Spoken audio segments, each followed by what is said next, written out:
Just decide to make an upgrade. Welcome back to another episode of the Upgrade My Classroom podcast. My name is Kevin McKella, the host, and this is the show where we teach proactive mental health and personal development strategies for teens so teachers and education professionals can come, listen to the show, learn, and literally go upgrade their classroom. Teach better social and emotional strategies and tactics in order to have students make better decisions, be able to see choices more clearly, and develop really positive patterns in their life. Today, what I want to do is I want to have a conversation to the parents out in the world. Now, if you are a parent watching this, maybe you're a parent who's super involved and president of the PTA, and it goes to every single one of event of your kids, or you could be a parent who is literally just trying to make ends meet, and that stuff is kind of farther down the priority list. Or you're an education professional listening, and you are realizing the truth of where I'm going with this, and that is the emotional and the social development of our children, I want to say, is about 75 to maybe 90% of what happens inside the home. Now, what that means to us educators and coaches and teachers out there, that means that we can only do our best. And maybe our best is all we can do, but we have to understand that sometimes we may have to try our best to also work with the parents out there. And in order to have them become more aware of the different ways we can approach our teens, because at the development stage of a teenager's life, they are actively trying to distance themselves from their parents, and that's totally normal. But what we're going to do today is we're going to list out the 4 different stages of parenting, and the more we can be aware of not only what stage we're in, the more we can be aware of how we can approach each stage, the better we are able to reach our teens, the better conversations we're able to have with them, and the better we're able to nurture them. So, 4 stages goes like this. Number 1, the commander. Number 2, the coach. Number 3, the counselor. And number 4, the consultant. So let's start with number 1, the commander. Now, that's the stage I'm in. I have a 2-year-old. Her name is Quinn. I love her more than I can possibly ever imagine have ever loving another thing in my life. And that's, I'm sure we can all relate to that as parents. I find myself oftentimes going down the rabbit hole of saying all day long, Quinn, don't do that. Quinn, get off the couch. Quinn, come here and have your breakfast. Quinn, stop that. Quinn, maybe not, right? Like, I'm the commander. I'm the commander in chief. I command her what to do. Time for bed, time for bath, time for breakfast, time for lunch, time to color, time to play. Like, that's our jobs, right? Now, I'm going to touch on some of the ideas and the maybe better ways to approach that, and also some of the realities after we go through and summarize each stage. Then we get into the coaching stage, and that is where we have about anywhere our child is between 5 and 6 to maybe 10, 11 years old. And that's when we're coaching them. That's when we are instilling values. That's where we're instilling mindsets, and we are trying to show them that they are one day going to have a place in the world, and we're going to practice that within our house. You're going to have to coach them through failures. You're going to have to coach them through disappointments. You're going to have to coach them through times that they are super excited, that they can feel they can take on the world, and maybe they have to be put in check and realize, like, there's a word called being humble, Kevin. Maybe we should learn that a little bit. But of course, that even gets a little bit more difficult sometimes in our 3rd stage, which is the counseling stage.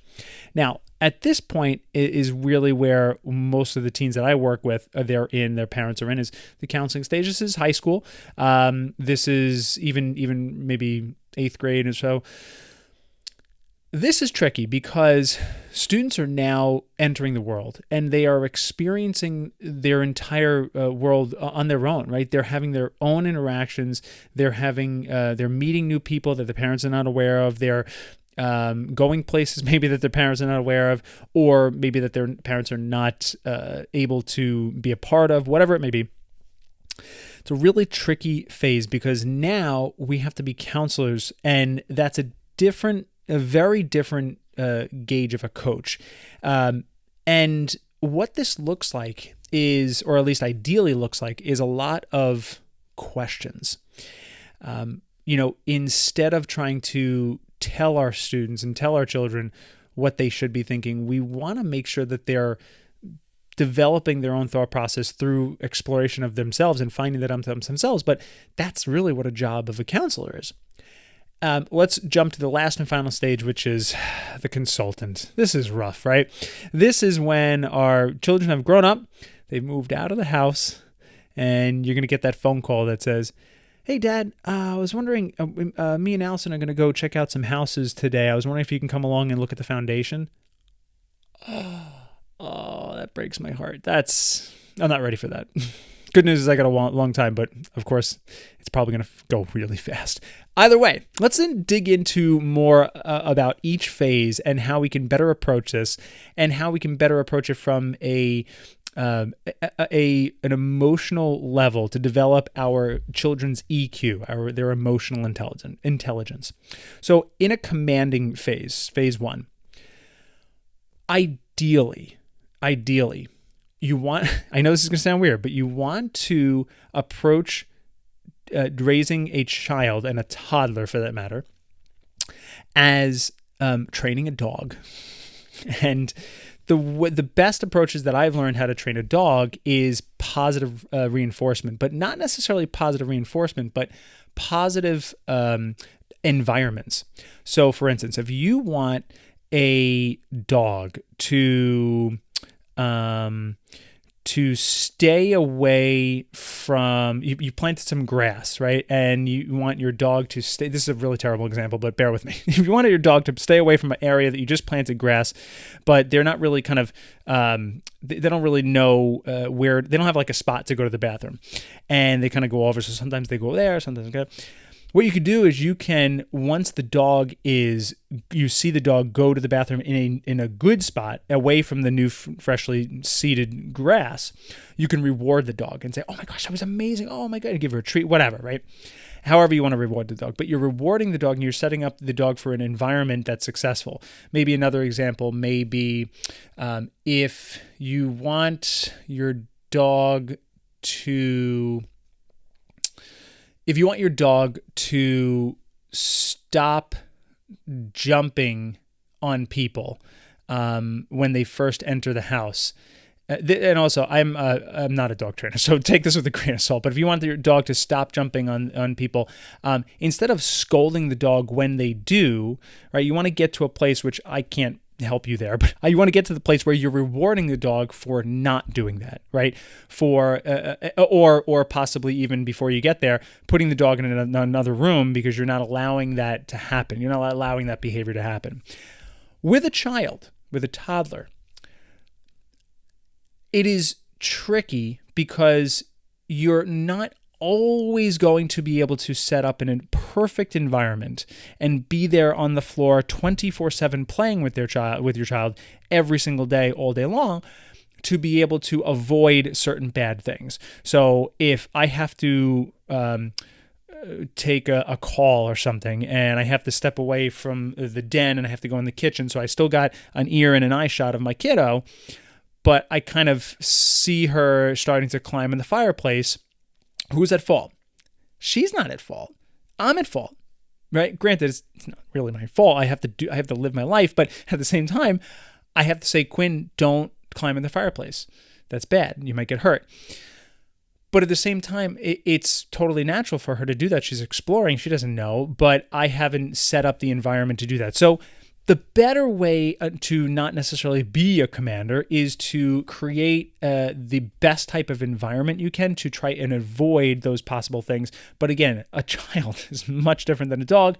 You're at some point going to have to say, stop doing that. No. And that's a natural, listen, nobody's perfect, right? But that is, that's the ideal way. So now we go into coaching. And now we're into the second stage. Our children are in elementary school. And this, in my opinion, is the next step. You're still in kind of creating an environment, but not necessarily a physical environment. You're creating an environment for when the child does something that you want to see more of. Same thing with the dog training. You really reward that behavior. So if a child, if your second grader holds the door open for somebody walking to a store, that is where you're like, oh my God, that was the nicest thing you've ever done. That was so sweet. And really, really reward that positive behavior. Guess what? That kiddo is going to definitely be holding doors for everybody moving forward, right? But instead of the opposite, which would be something of the nature like, say hello. And, the kid's shy, like, speak up, say hello. So, like, you're coming at your body language and your inflections as a negative, like, you should be doing this. Why aren't you doing this? It's because we haven't rewarded that. For instance, my kiddo Quinn, she's now learning how to say bye in public without our response. And I go above and beyond. I'm like, that is awesome, right? So now it's happening more frequently.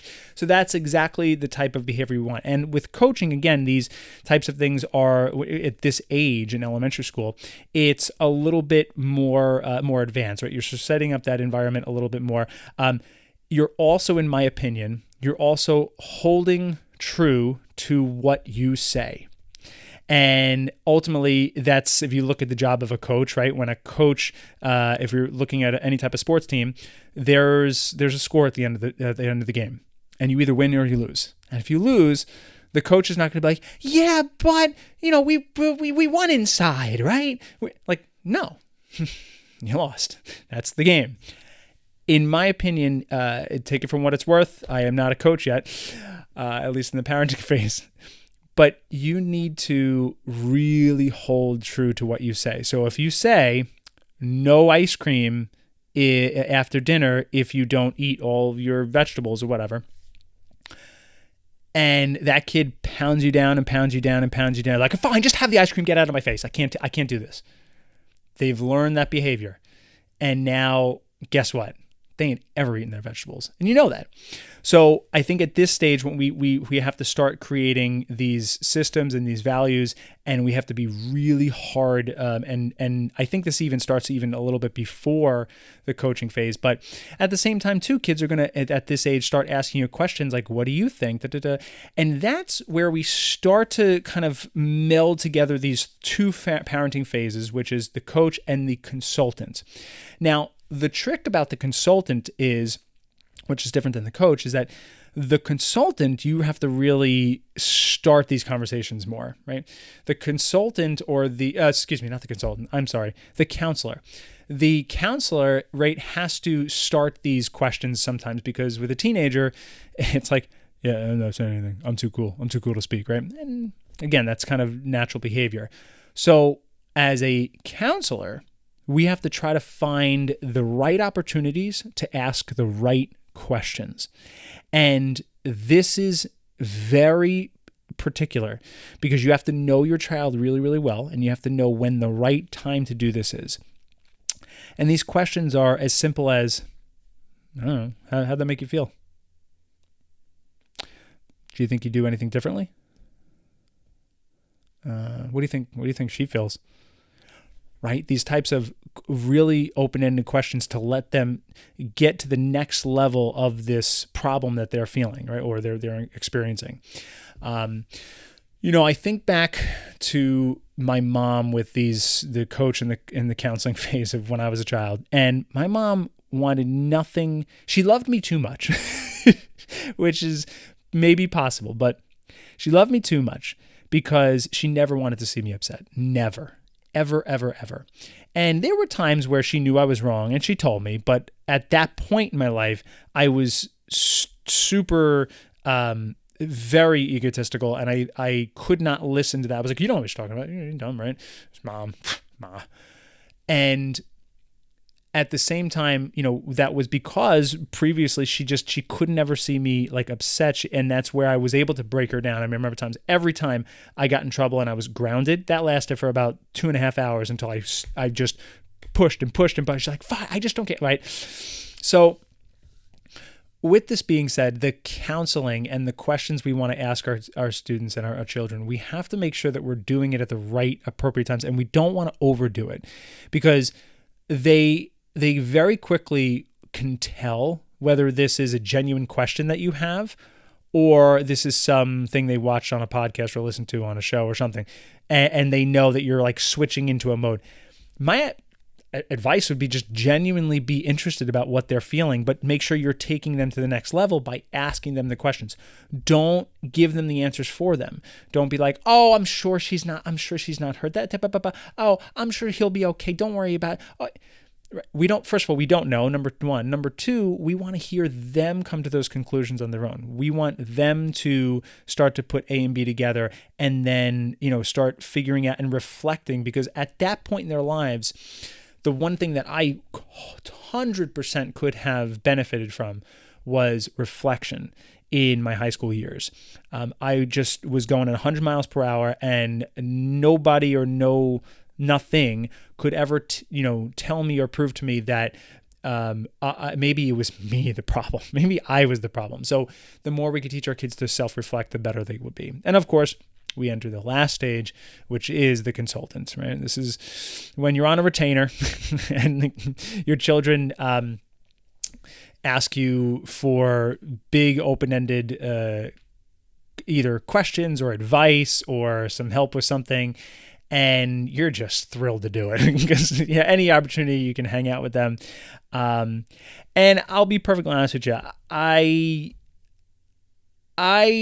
don't have too much to say about this. I don't want to start telling you things to do where I really just am no longer the child that was as asking and using the consultant for their own parents not that many years ago. So I don't have really too much to say on this, but I would say again, it's the realization that throughout all of these stages is that we cannot make anybody feel anything or do anything differently than they don't want to do or than they want to do.